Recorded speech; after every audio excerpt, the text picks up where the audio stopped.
সংস্কার ও সুষ্ঠু নির্বাচন আদায় করেই ছাড়বে জামায়াত।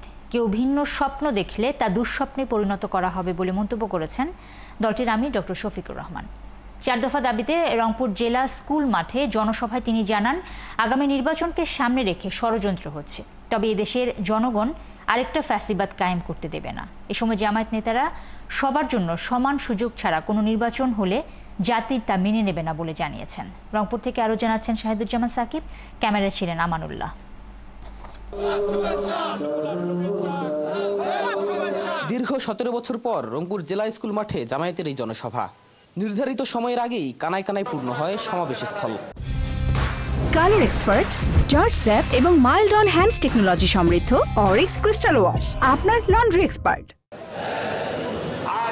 4 দফা দাবিতে রংপুর মহানগর ও রংপুর জেলা জামায়াতের এ জনসভায় বাড়তি মাত্রা যোগ করেছে সদ্য কারামুক্ত নেতা এটিএম আজহারুল ইসলামের উপস্থিতি।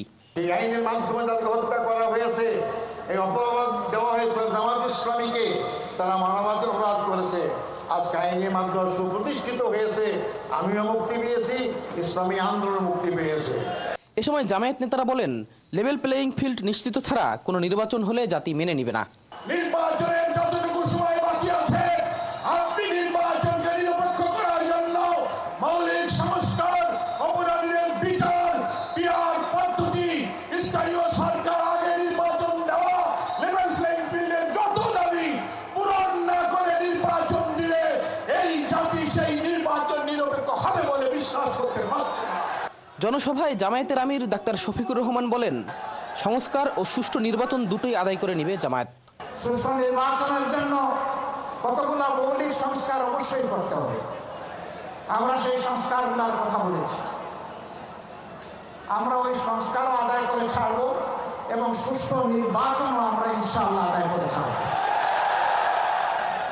কেউ যদি আওয়ামী ফ্যাসিবাদ আমলের নির্বাচনের স্বপ্ন দেখে থাকেন, আমরা বলবো মহান আল্লাহর সাহায্যে আমরা সেই স্বপ্নকে দুঃস্বপ্নে পরিণত করবো ইনশাআল্লাহ। আগামী নির্বাচনকে ঘিরে ষড়যন্ত্র হচ্ছে মন্তব্য করে তিনি বলেন, ফেসিবাদ নির্মূল না করা পর্যন্ত লড়াই চালিয়ে যাবেন তারা। লড়াই চালিয়ে যাও, মানবতার মুক্তি নিশ্চিত না পর্যন্ত তোমাদের লড়াই যেন অব্যাহত থাকে। আমাদের রেখে যাওয়া এই কাজের জন্য তোমরাই পূর্ণতা বিধান করতে পারো।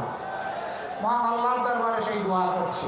জনসভায় বক্তব্য রাখেন বিভিন্ন ধর্মীয় সংগঠনের প্রতিনিধি ও রাজনৈতিক দলের নেতারা। সমাবেশে জামায়াতের নেতৃবৃন্দ গণহত্যার বিচার, নির্বাচনে লেভেল প্লেইং ফিল্ড নিশ্চিতের দাবি যেমন জানিয়েছেন, পাশাপাশি জোরালো দাবি জানিয়েছেন তিস্তা মহাপরিকল্পনা বাস্তবায়নের। নেতাকর্মীরা বলছেন, আজকের এই সমাবেশ রংপুর অঞ্চলে জামায়াতের সাংগঠনিক মজবুতি অর্জনে কার্যকর ভূমিকা রাখবে। শাহিদুজ্জামান সাকিব, 71, রংপুর।